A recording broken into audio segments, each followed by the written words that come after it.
네, 이번 동영상에서는 주역에서 가장 중요시하는 덕목이 무엇인가를 알아보도록 하겠습니다.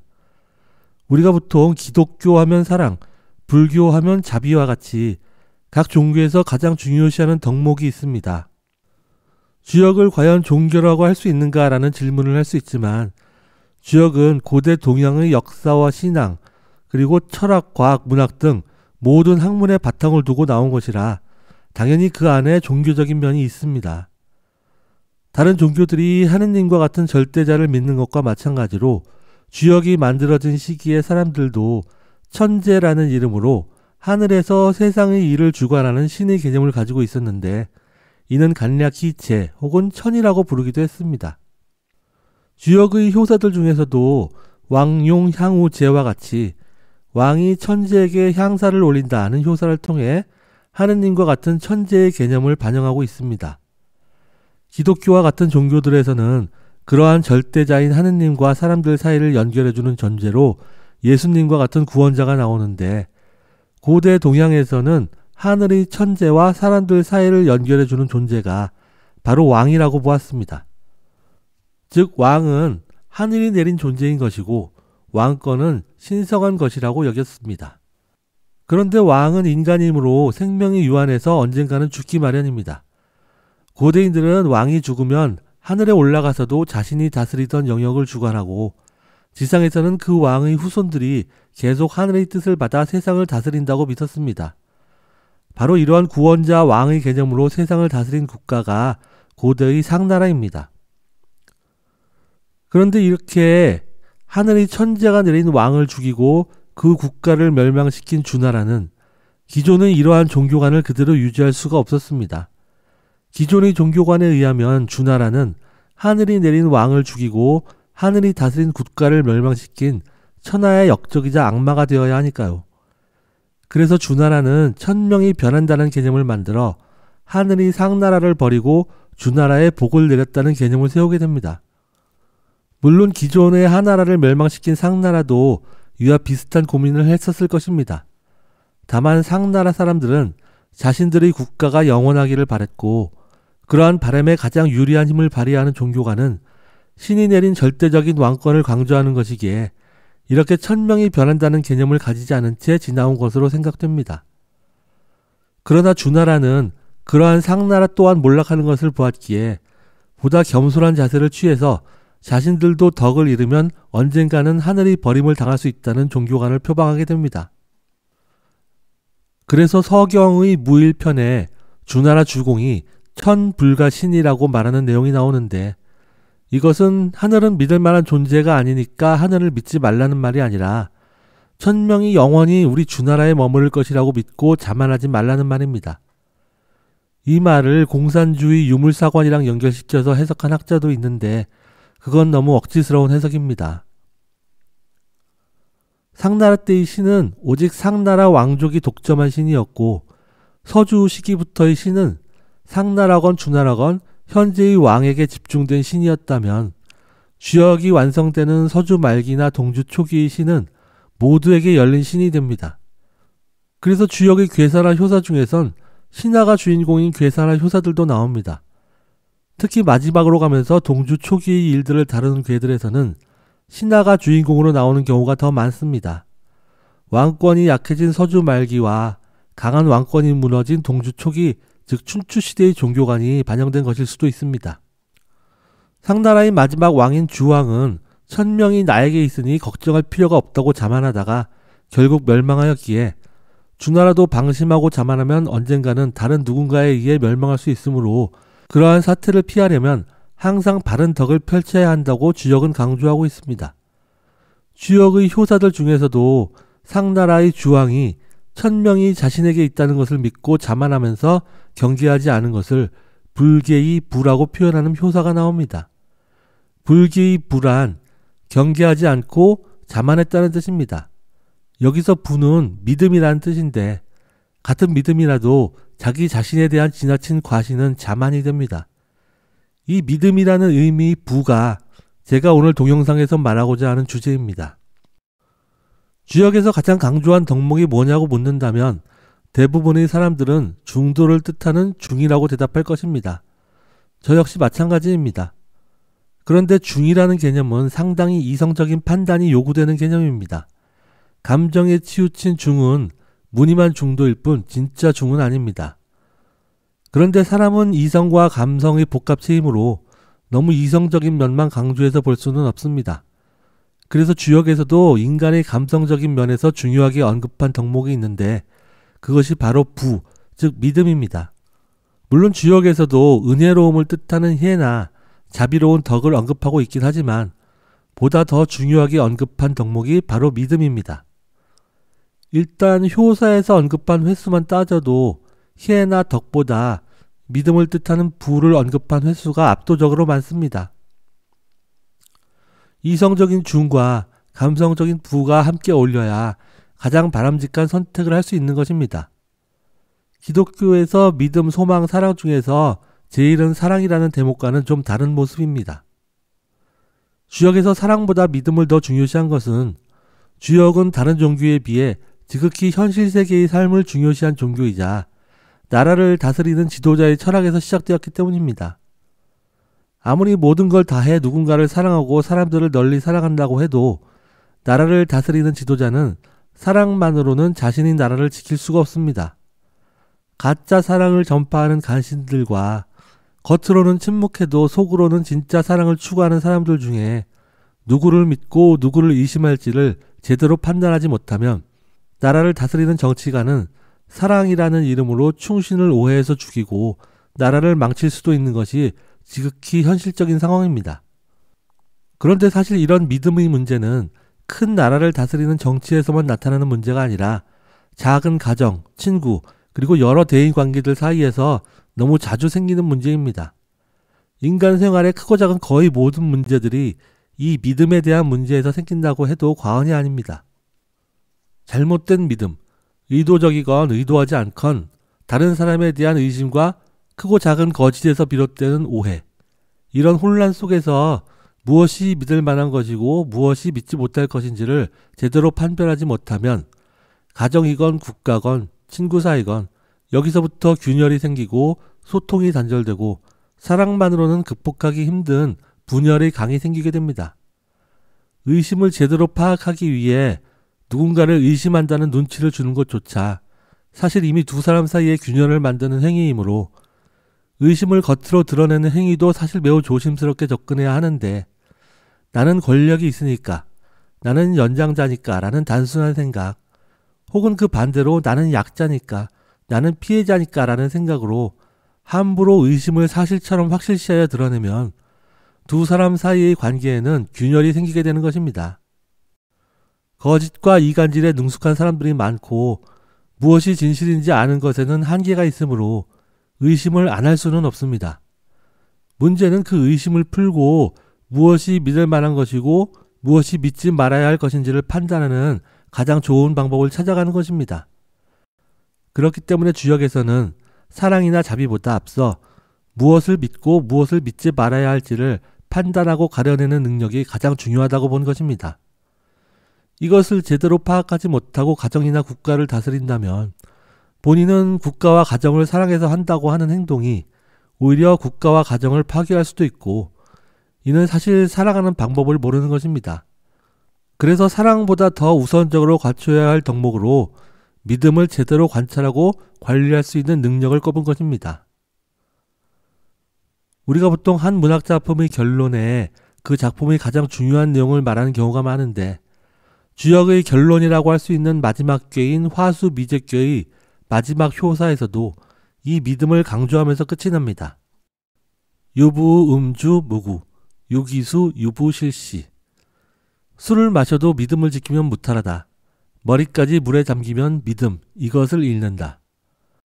유부실시는 믿음 이것을 잃는다고 해석해서 믿음을 특히 한 번 더 강조한 의미로 해석이 되는데 이것을 믿음이 발음을 잃는다고 해석해도 됩니다. 시는 이것이라는 뜻도 있고 옳다는 뜻도 있기 때문입니다. 믿음이 발음을 잃는다는 것은 믿어야 할 존재를 믿지 않고 믿지 말아야 할 존재를 믿어서 재앙을 당하는 것을 말하는 것입니다. 이것이 주역에서 마지막으로 간곡히 부탁하면서 끝낸 마지막 말입니다. 주역의 마지막 꾀인 수화 기재꾀와 화수 미제꾀는 인생 혹은 한 국가의 운명을 물을 건너가는 것으로 비유하고 있는데, 이 물을 건너다가 미리 대비하고 경계하지 못해서 머리가 물에 빠지게 되면 사람이 죽거나 국가는 망하는 위기에 처하게 되는 것입니다. 물이란 너무 없어서도 안 되고 너무 많아도 안 됩니다. 그래서 고대 동양철학은 물의 양을 중도에 맞게 하는 것으로 홍수와 가뭄을 이겨내는 것에서부터 나온 것이고, 오행과 주역도 마찬가지입니다. 술을 마시는 것에도 마찬가지로 중도가 중요합니다. 제사와 같은 중요한 행사에 적당히 음주를 하는 것은 별로 문제가 되지 않으나, 주지육림에 빠져서 정신을 못 차릴 정도로 과도한 음주는 사람을 파멸로 이끌고 국가를 멸망으로 이끌게 되는 것입니다. 상나라의 마지막 왕인 주왕이 주지육림에 빠져서 자만하다가 멸망했기에, 한 국가의 왕은 음주에 지나치게 빠지지 않도록 중도를 갖추는 것이 중요하다고 한 것이고, 유부 음주는 중의 적용 사례를 대표적으로 예를 들어 말한 것입니다. 수화 기제꾀와 화수 미제꾀는 주역에서 다루는 상나라와 주나라의 역사를 총괄적으로 다시 정리한 꾀들이고, 주역에서 실질적으로 마지막에 나오는 도전꾀 조합은 풍택중북꾀와 내산소각꾀의 조합입니다. 이렇게 주역은 효사로서도 마지막에 부를 강조하고, 꾀로 볼 때도 또 마지막에 중북꾀를 통해서 부를 강조한 것입니다. 부자에 물수가 붙으면 물에 뜬다는 의미의 부자가 됩니다. 왜 믿음이 물에 뜬다는 의미로 연결이 되는지는 뒤에 다룰 것입니다. 이 물에 뜨게 하는 힘이 부력이고, 이것이 물의 덕 중에 하나입니다. 머리까지 물에 잠긴다는 것은 부력을 받지 못하고 물속으로 가라앉는 것이고, 이는 물이 중도의 덕을 잃은 것이고 물이 사람을 구원해 주지 않는 상황입니다.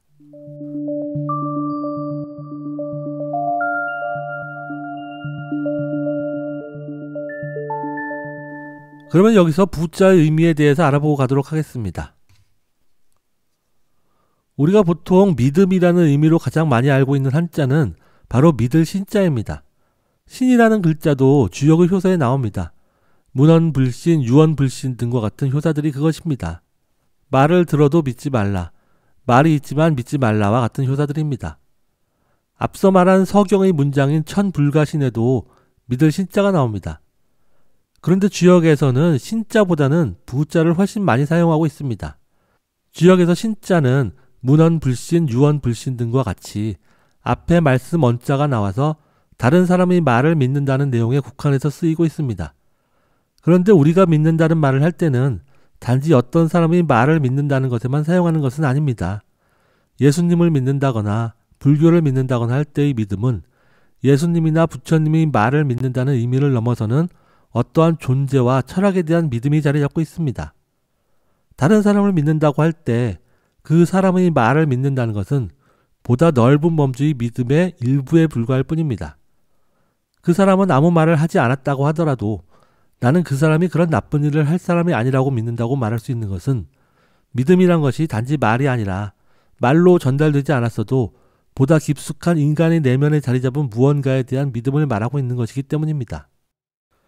제가 앞서 천수송귀에서 말씀 언자를 설명하면서 언이란 단지 말뿐만 아니라 행동이 나아가는 것도 포함한 의미를 지닌다고 말한 적이 있습니다. 이와 연관지어서 믿을 신자를 해석해 본다면, 신자는 언자가 반영하는 외부로 드러난 것을 믿는다는 의미가 되고, 반면에 부자는 겉으로 드러나지는 않아도 안에 있는 것이 자연스럽게 전해지는 보다 깊은 근원적인 믿음을 의미합니다. 이것을 주역에서는 풍택중북귀에서 중부라는 괴의 이름으로도 반영하고 있습니다.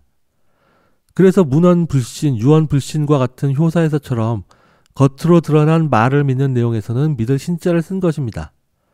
물론 이는 주역의 저자가 주역에 한해서 그렇게 쓴 것이고, 실제로는 믿을 신자와 부자를 그렇게까지 구분해서 쓰지는 않았을 수 있습니다.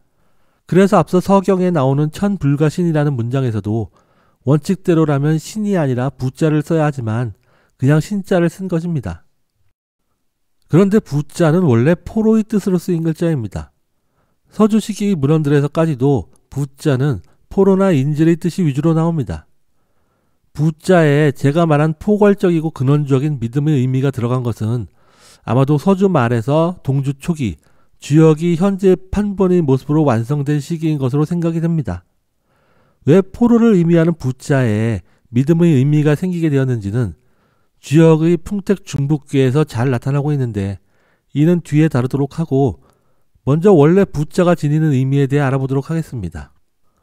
부자의 갑골문이나 금문은 다음과 같이 어린아이를 뜻하는 아들 자자 위에 아이를 부여잡은 손을 나타낸 글자입니다.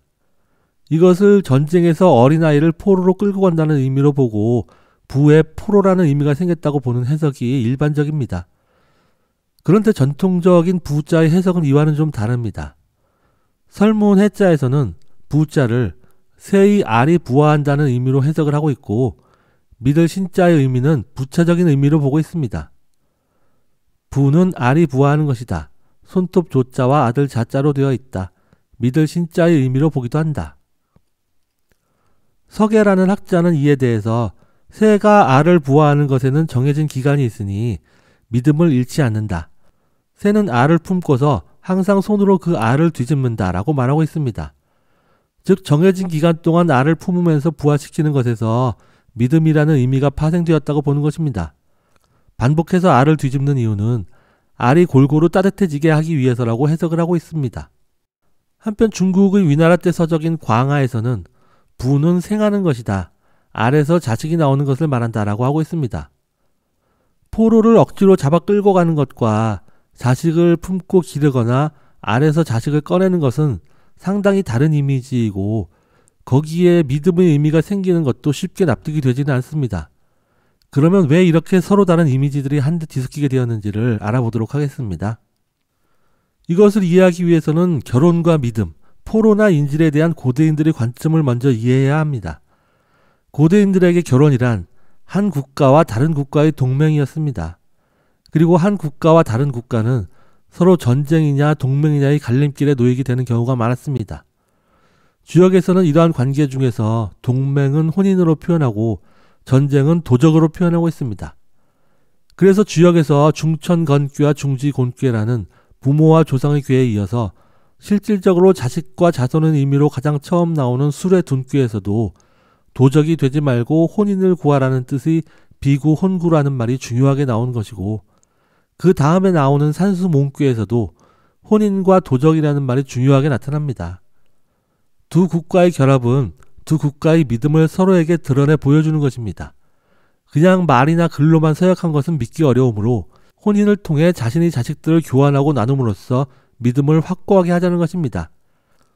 이렇게 자식을 교환하는 것은 혼인을 통한 것이 많았지만 간혹 혼인이 아니라 자기 자식들을 상대 국가로 인질로 보내는 것으로도 나타나기도 했습니다. 동주 초기 주나라 평왕은 자신의 신하인 정나라 정장공과 서로 자식을 교환하는 인질 교환을 하는 치욕을 겪은 적이 있는데 이것을 주나라와 정나라가 인질을 교환하였다는 의미인 주정교질이라고 부릅니다. 그리고 주역의 풍택중북괴가 바로 이 주정교질이라는 역사적 사건을 다루고 있습니다. 이 주정교질이 사건에 대해서 좌전의 은공 3년에서는 다음과 같이 말하고 있습니다. 군자가 다음과 같이 말했다. 믿음이 마음 속으로부터 나온 것이 아니라면 인질이 있더라도 이로움이 없다. 밝게 믿고 관대하게 행하고 예로서 단속한다면 비록 인질이 없다고 하더라도 누가 그 사이를 갈라놓을 수 있겠는가.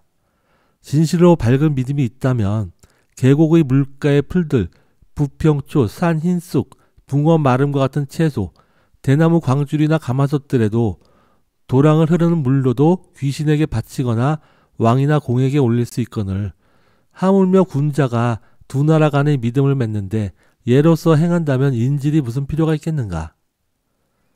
결국 믿음이란 것은 마음속에 있는 것이 겉으로 저절로 드러나 말이나 글이 아니더라도 서로 통할 수 있어야 진정한 믿음인 것이고 인질이 필요한 이유는 그러한 진실된 믿음이 없다는 것을 반증하는 것이기도 합니다.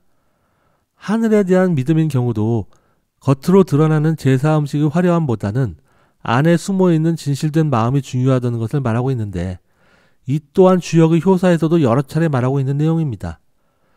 그렇다고 형식이 전혀 중요하지 않다는 말은 아닙니다. 능력이 되고 마음이 진실하면 형식은 저절로 드러나기 마련인데 마음이 없는 거칠의 형식은 오히려 진실된 소박함보다 못하다는 뜻입니다. 이런 이유로 자식을 상대 국가로 보내는 것이 인질의 의미와 연관이 되고 그것이 믿음의 의미로 연결이 되는 것입니다. 즉 부자는 본래 자식을 꺼내는 의미입니다. 간혹 부자 옆에 거리를 표현한 글자가 보이기도 하는데 이것은 보다 포로의 의미에 더 가깝다고 볼 수 있고 순수하게 아들 자자와 손톱 조자만 결합된 부자는 본래 자식을 꺼내는 이미지에 더 가까운 것인데 점차로 혼용되어 쓰인 것입니다.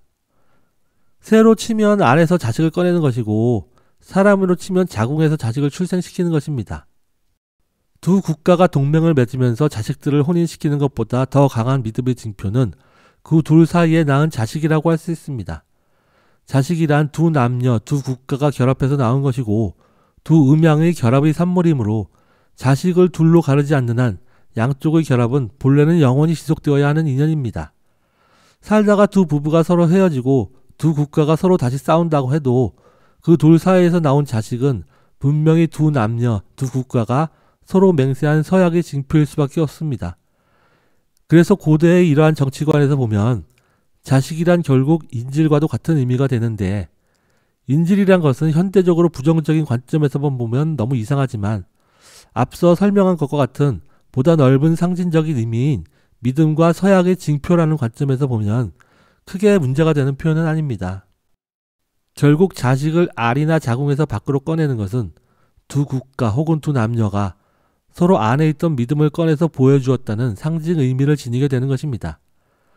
그래서 부는 자식을 꺼내 출생시키는 의미도 되고 자식을 다른 국가로 보내는 인질의 의미도 되고 거기서 확장되어 포로의 의미도 되며 이 모든 경우에 있어서 그 상징 의미는 안에 있던 믿음을 겉으로 보여준다는 의미가 되는 것입니다. 글이나 말은 언제든지 어기고 배신할 수도 있지만 자식은 안에서부터 나온 것이기 때문에 배신하기가 쉽지 않은 것입니다. 그래서 두 국가나 두 남녀가 갈라서도 그 둘 사이에 낳은 자식이 죽지 않는 한 두 국가와 남녀 사이의 계약과 믿음의 징표는 영원히 지속되는 것이니 이것이 그나마 가장 확실한 믿음의 징표일 것입니다. 또한 안에 있는 것이 밖으로 드러난다는 이미지도 매우 중요합니다. 그래서 주역의 풍택중북교의 이름도 부 앞에 중을 붙여서 안에 있는 믿음을 더 강조하면서 이미 말이나 글을 통해 겉으로 표현되었지만 그것만으로는 진심을 확인하기 어려운 믿을 신자와 차이를 둔 것입니다. 말이나 글은 인간이 사용한 언어이고 누구나 언제든지 여길 수 있지만 자식은 신이 내린 언어이고 사람이 여길 수 없는 징표인 것입니다. 물론 앞서 말했듯이 부와 신의 구별은 주역에서만 그러한 것이고 앞서 인용한 좌전의 문장에서는 이를 구분하지 않고 그냥 믿을 신자를 쓰고 있습니다. 좌전에서 말한 믿음이 안에서부터 나오지 않는다. 신불유중. 이 문장의 신과 중이 주역에서는 중부라는 표현으로 나타나고 있는 것입니다. 이것이 풍택중북교회가 바로 주정교질 사건을 다루고 있다는 증거의 흔적이기도 합니다. 풍택중북교의 궤상도 하교의 태는 위가 열려 있어서 아래에서 위로 물을 올려보내는 상이고 상교의 손은 아래가 열려 있어서 위에서 아래로 비를 내리는 상이므로 위아래가 서로 물을 교환하는 상이 되고 이것이 사람의 일에서는 서로 자식을 교환하는 일로 나타나는 것입니다. 앞서 물에 뜨는 부자에 부자가 들어가는 이유도 물에 뜬다는 것은 물 속에 있던 것이 수면 위로 모습을 드러내는 것이기 때문입니다. 물론 발음이 같아서 들어간 것도 있지만 고대의 학골문이나 금문에서는 발음 요소로 들어간 글자들이 이처럼 사실은 의미 요소도 함께 지닌 경우가 매우 많습니다. 이 믿음에는 여러 가지 의미의 믿음이 있습니다.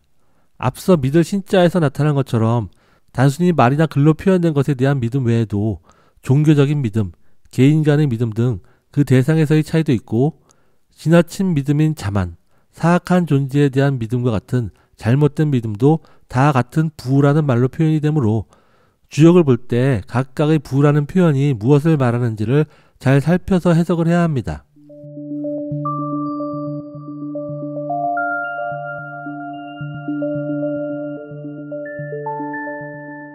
여러 가지 믿음 중에서 사람이 곤경에 처했을 때 가장 중요시되는 믿음은 바로 신의 구원과 같은 종교적인 믿음입니다.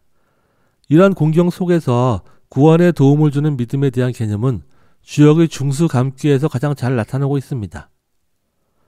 중수감귀의 하괴감은 고난과 위험을 상징하는 깊숙한 구덩이를 의미하는 하교의 감과 그러한 구덩이에서 물이 차올라 물에 떠서 구덩이 위로 해방되어 나갈 수 있게 하는 하늘의 덕인 상괴 감이 서로 짝이 된 괴입니다.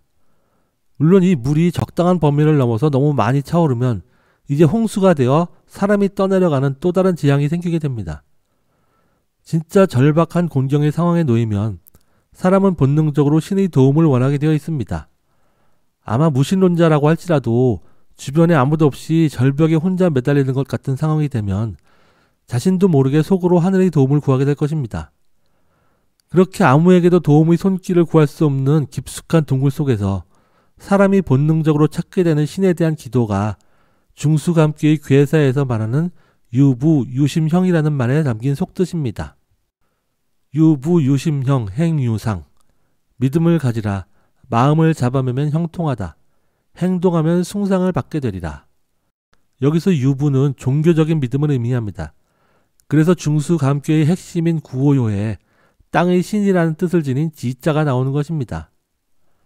한편 중수감귀의 육사요에서 소박한 제사를 지내는 모습이 나오는 것도 중수감귀에서의 믿음이 종교적인 믿음과 연관이 깊다는 것을 암시합니다. 이때의 제사는 하늘에 올리는 제사를 의미합니다. 유심에서 유는 그물이 별이나 밧줄 같은 것인데 여기서는 묶는다는 뜻으로 해석을 하는 것이 좋습니다. 유심은 공포로 마음이 흔들리지 않도록 단단히 묶어서 정신을 바짝 차리고 버틴다는 뜻입니다. 뒤에 오는 형은 그런 자세로 버티면 고난을 상징하는 깊은 구덩이에서 형통하게 나아갈 수 있는 날이 오리라는 뜻입니다. 물론 절벽에 매달린 상황에서 기도한다고 모든 사람에게 다 구원이 내리는 것은 아닐 테지만 모든 노력을 다 한 뒤에 할 수 있는 게 더 이상 없는 극한의 상황에서는 마음 속에서부터 본능적으로 피어나오는 기도의 심정으로 마음이 흔들리지 않게 정신을 부여잡고 버티면 누군가는 구원을 받을 수도 있는 것이고 그 선택은 인간이 하는 게 아니라 신이 하는 것이기 때문에 결과를 가지고 우리가 논할 수는 없습니다. 다만 그러한 기도의 심정이 사람의 마음을 굳게 지켜주는 데 도움이 된다면 그걸로 할 일은 다 한 것입니다. 제가 비유를 위해서 진짜 아무것도 하기 힘든 절벽에 매달린 상황을 예를 들어서 그렇지 사실 고난의 상황에서도 잘 찾아보면 내가 할 수 있는 일들이 전혀 없는 것은 아닙니다. 고로 단지 기도만 한다고 다 되는 것은 아니고 자신이 할 수 있는 것은 최대한 하면서 기도해야 합니다. 그런데 고난의 마음이 흔들리고 흩어지면 그러한 일들이 보이지 않으니 중수감귀에서 먼저 믿음으로 마음을 단단히 묶어두라고 한 것입니다. 그래서 유부유심형 뒤에 행유상이라는 말이 나오는 것입니다. 행은 행동이고 상은 숭상하다는 뜻도 있지만 윗상자와 비슷한 의미로도 쓰였습니다. 깊은 구덩이 안에서 해방되어 나가는 것은 위로 붕 떠서 나아가는 것이므로 상은 곧 곤경에서 구원을 받는 것을 의미합니다. 또한 숭상받는다는 의미도 살려서 높은 자리에 오른다는 뜻으로도 해석이 가능합니다. 이는 단지 구덩이 안에서의 일이 아니라 구덩이에서 나간 뒤에 자신이 다짐을 행동으로 실천하면 결국 큰 일을 이루게 된다는 뜻입니다. 여기까지는 주역의 중수감귀의 괴사를 해석한 것이고 이제부터는 이러한 주역의 철학을 바탕으로 제 생각을 좀 더 설명해 보겠습니다. 아무도 도움을 줄 수 없을 것 같은 절대 고독과도 같은 상황에 놓여졌을 때 종교적인 믿음을 가지고 기도하면서 마음이 흩어지지 않게 붙잡고 자신이 할 수 있는 노력을 하라는 것이 주역의 가르침인데 여기서 막연히 살고 싶다는 욕망만으로 기도하는 것보다는 내가 살아나가다면 무엇을 하겠다고 다짐하면서 약속하는 것이 더 좋습니다. 우리가 영화를 보듯이 신이 우리의 삶을 본다고 가정해 보겠습니다. 우리는 재미없는 영화는 보지도 않고 관심도 두지 않습니다. 신도 마찬가지입니다. 내가 있는 세상이 재미있는 영화가 되고 내가 그 영화에서 의미 있는 역할이 되려면 내가 살아서 뭔가 지금까지 하는 다른 새로운 일을 벌여야 한다는 다짐을 해야 합니다. 지금까지와 똑같은 일들 혹은 단지 착하게 살겠다거나 돈을 많이 벌겠다와 같은 구체적이지 못한 다짐 등은 더 이상 신에게 흥미를 주지 못합니다. 내가 영화의 등장인물이고 시나리오 작가가 나를 죽음으로 끝내려고 할 때 시나리오 작가를 설득해서 내가 이런저런 일들을 벌이면 내가 죽는 것보다 더 흥미로운 영화가 될 거라고 설득하는 마음으로 새로운 일과 꼭 해야 하는 일을 꿈꾸고 기도해야 합니다. 신은 물론 만물을 사랑하시겠지만 신에게 한 개인의 삶과 죽음은 사실 크게 다를 게 없습니다. 신의 영역에서는 죽음도 또 다른 삶의 영역이기 때문입니다.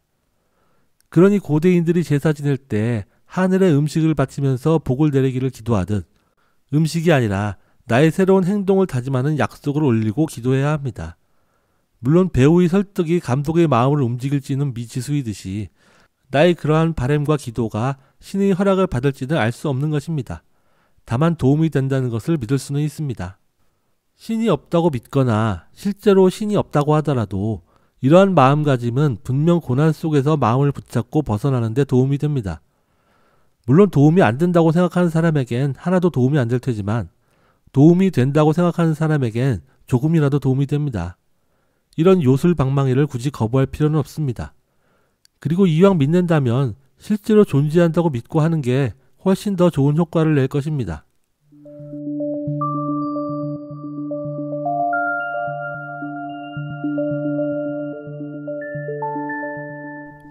우주가 무한한가 유한한가라는 문제는 인간의 능력으로는 결론 내리기 힘든 문제일 것입니다.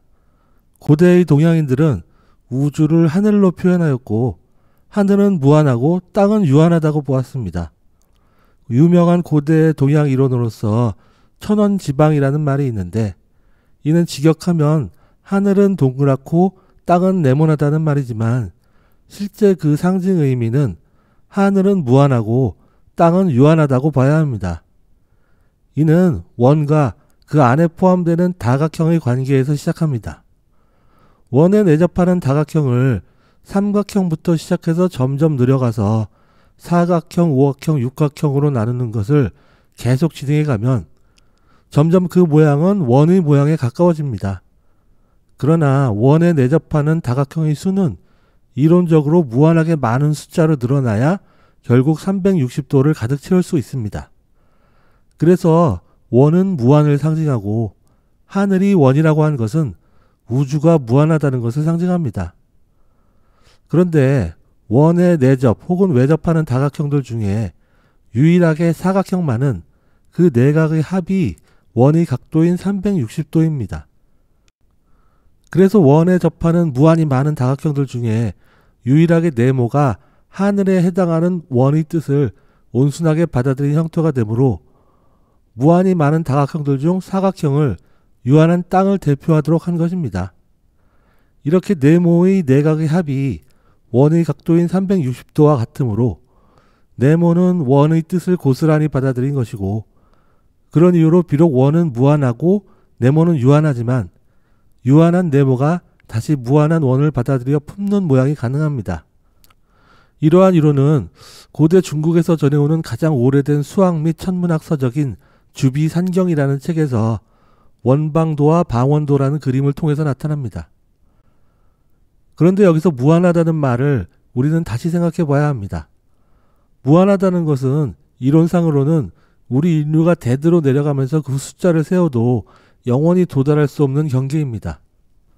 이는 마치 기원전 3세기 그리스의 아르키메데스가 원의 내부와 외부에 접하는 다각형을 12각형, 24각형, 96각형으로 늘어가는 방법으로 원주율을 구해서 나온 원주율 파이의 값이 3.1418로 나왔는데 이것을 계속 더 세분하게 나누어서 무한대로 이어가면 3.14159265.으로 무한히 이어지면서 끝이 없이 계속되는 것과도 비슷합니다. 원주율이 이렇게 무한하므로 원의 둘레를 구하는 공식인 지름 곱하기 파이를 하면 원의 둘레도 특정 값으로 가까워져 가긴 하지만 그 지점은 끝이 있는 매우 작은 한 지점으로 특정하기 어렵습니다.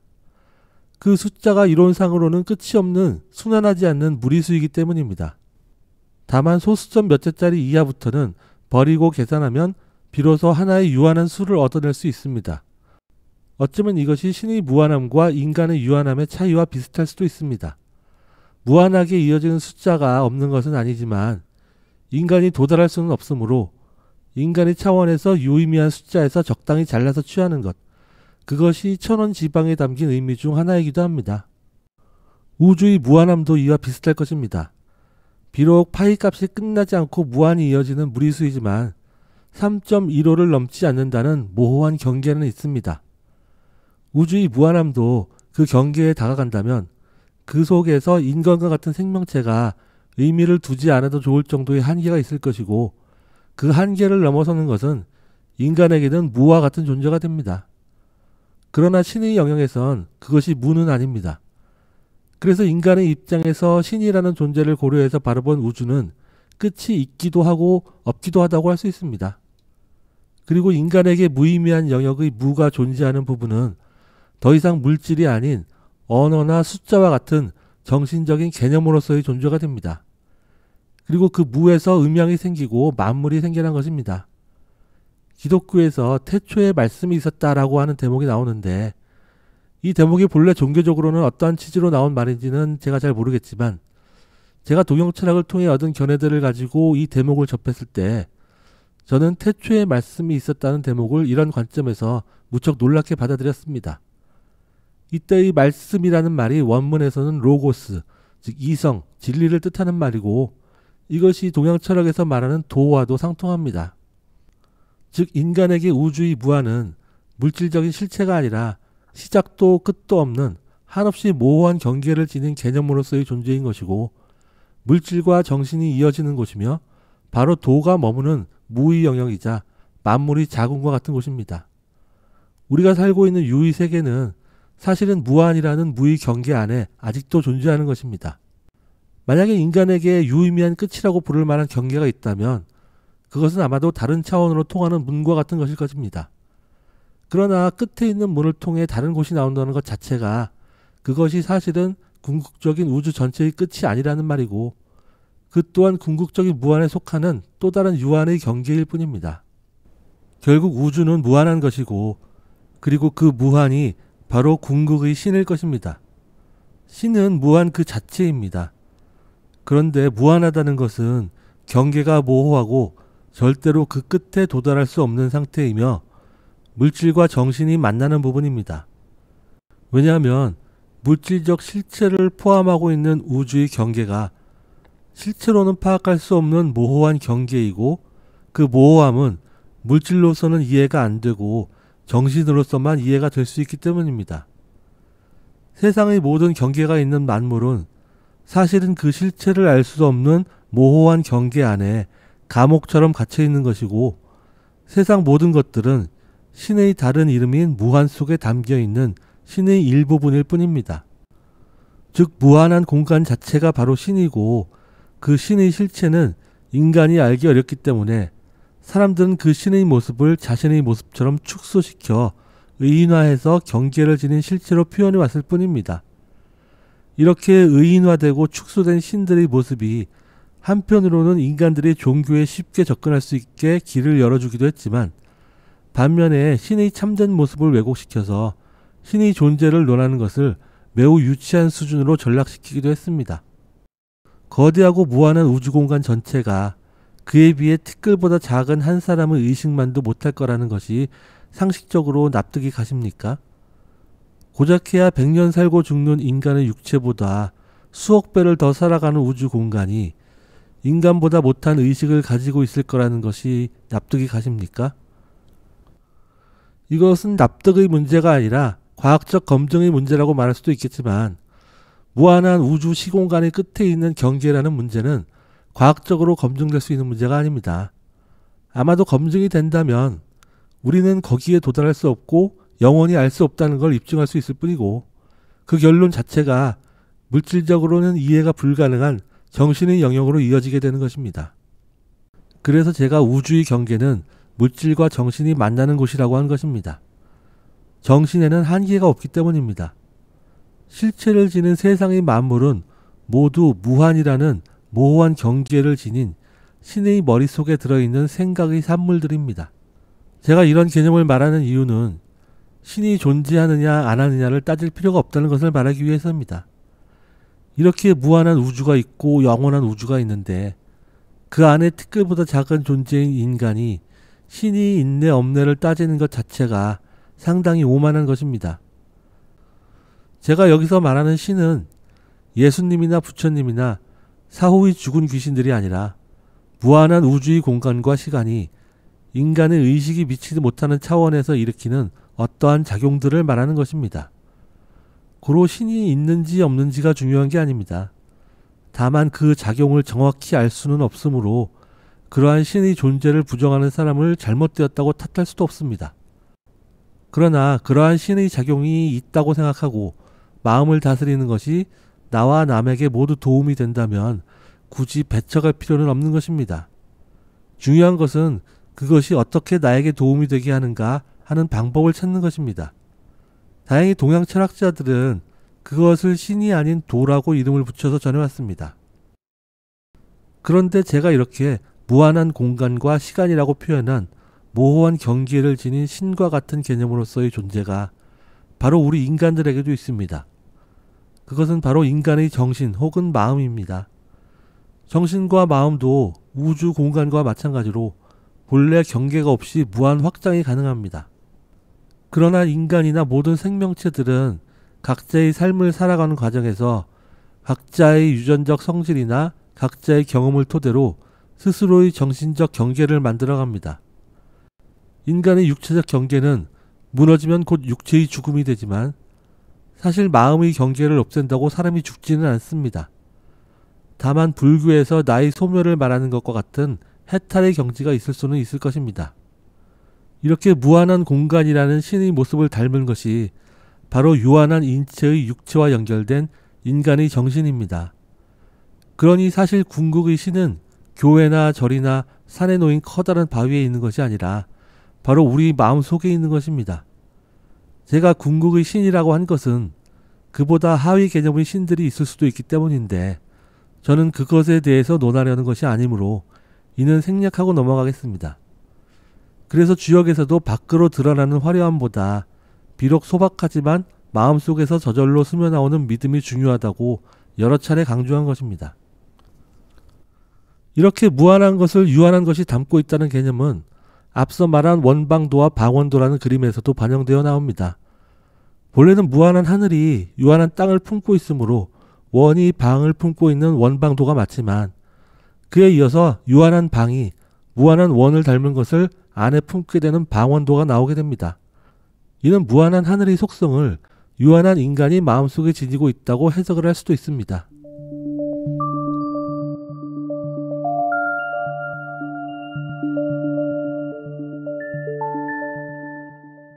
무한한 우주는 경계가 모호하므로 시공간의 제약이 없습니다. 우리가 주역으로 점을 본다는 것은 그러한 우주의 조언을 구하는 것이고 신의 언어가 우연이라는 현상을 타고 발현될 수 있다고 보는 것입니다. 그러한 우연은 나의 내면에 있는 심리를 통해서 해석이 되고 그러한 우연의 결과를 필연의 결과로 만들기 위해서는 내면의 바른 의식과 외적인 노력이 뒤따라야 하는 것입니다. 우리가 점을 본다는 것은 아직 드러나지 않고 안에 숨어 있는 것을 겉으로 미리 드러내서 보이게 하고 싶은 바람에서 비롯된 것입니다. 미래라는 것이 아직 오지는 않은 것이지만 그 미래의 일이 벌어지게 되는 사건의 씨앗은 이미 과거부터 존재해서 안에 웅크리고 숨어 있는 것입니다.